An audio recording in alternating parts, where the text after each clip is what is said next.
All right, so this is Properties of Logarithms, Part 2, where we're going to talk about condensing uh, logarithms to a single term.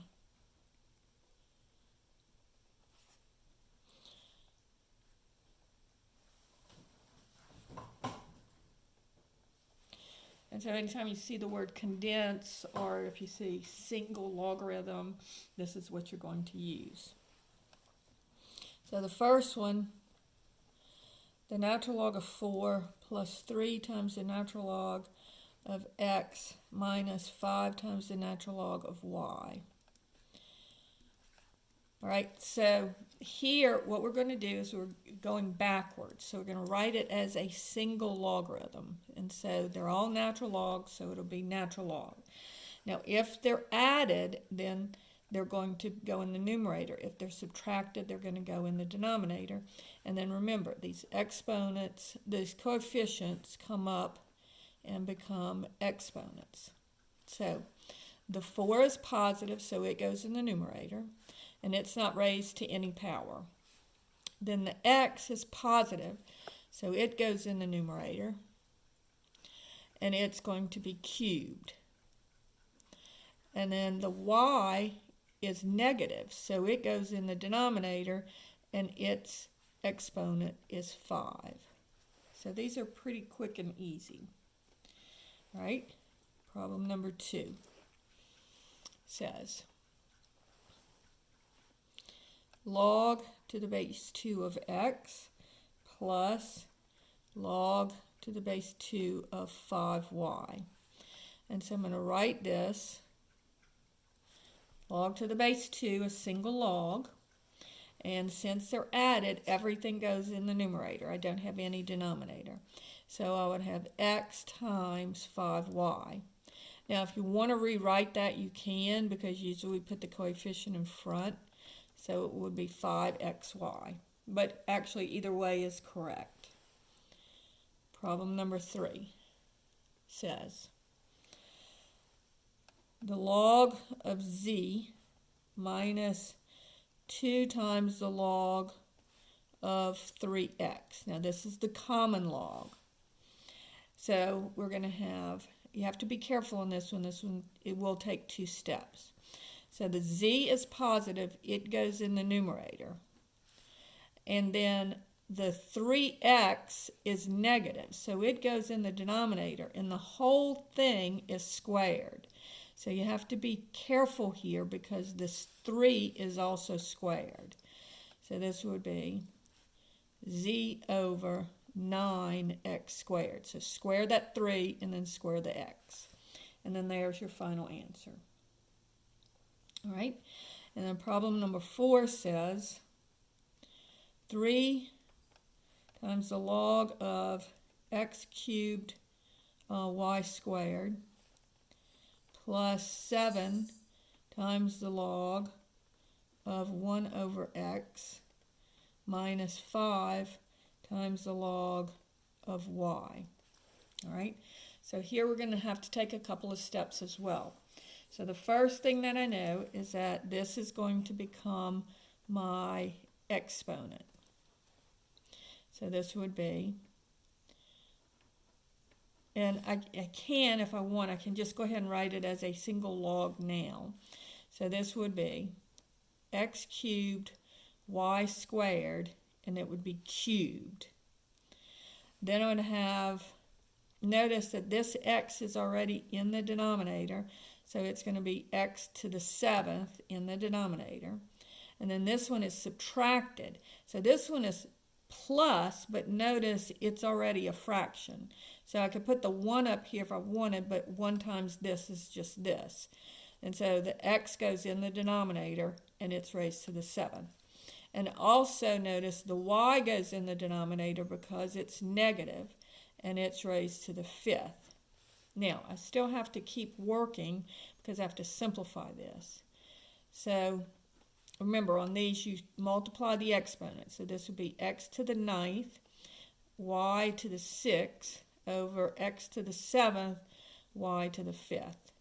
And so finally you would have These 7 x's cancel with 7 of those x's to give me x squared in the numerator. And these 5 y's cancel with 5 of those y's to give me y in the numerator. And so there's your final answer. So this one's a little bit complicated, but it has more to do with the rules of exponents than it does to do with the properties of logarithms. All right? And then the last thing on this section, they have a couple of word problems. So the first one is dealing with the formula, and when you see the word decibels, if you press on that word, it'll give you the formula if you don't remember it. But it's D is equal to 10 times the common log of I over I0. And this is the word problem. And they tell you that I0 is equal to 10 to the negative 12 watts per meter square. Okay?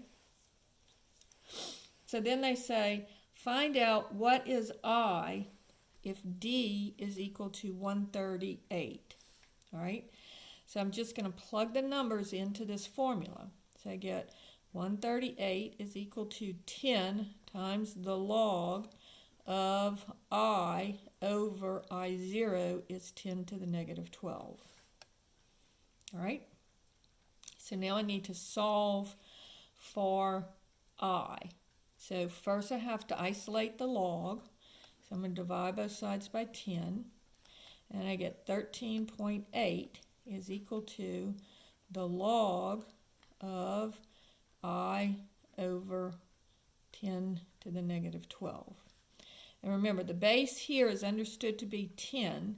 So this would be 10 to the 13.8. If I write it in exponential form, 10 to the 13.8 is equal to I over 10 to the negative 12. And so now I'm going to multiply both sides by 10 to the negative 12. And so that would give me, if I add my exponents, or if I divide here, I'm going to subtract my exponents. And so it would be 10 to the 1.8, because I'm doing 13.8 minus 12. So I get 1.8 is equal to I. And so now using my calculator, notice that 10 to the x is right up here. And so I'm just going to go 1.8 and then second function log. That's the 10 to the. And that gives me 63.10 if I round it off to 2 decimal places, because the 5 is in my third decimal place. And so it changes that 9 to a 10. And you have to write the 1 and the 0 on here. Okay? And so that would be 6.10 watts per square meter.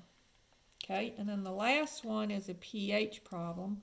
And again, if you hit on pH in your homework, you'll get the formula, which is pH is equal to the log of the concentration of hydronium ions. Now in this case, they gave us an easy one because we don't have to do any solving. They said the concentration of hydronium ions is equal to 1.17 times 10 to the negative 4. So my pH is just going to be the negative of the log of 1.17 times 10 to the negative 4. All right, so using my calculator, and here we're going to use this little EE key because this is your scientific notation key. So I'm going to go 1.17, and then I hit the EE key that puts these 2 little zeros. So that means it's in scientific notation. So I don't have to write times 10 to the negative 4. I just have to write negative 4. And that this means 1.10 times 10 to the negative 4. I'm going to take the log of that and then change the sign. And so that gives me 3.93 if I round it off to 2 decimal places. And so that finishes up section 7.4.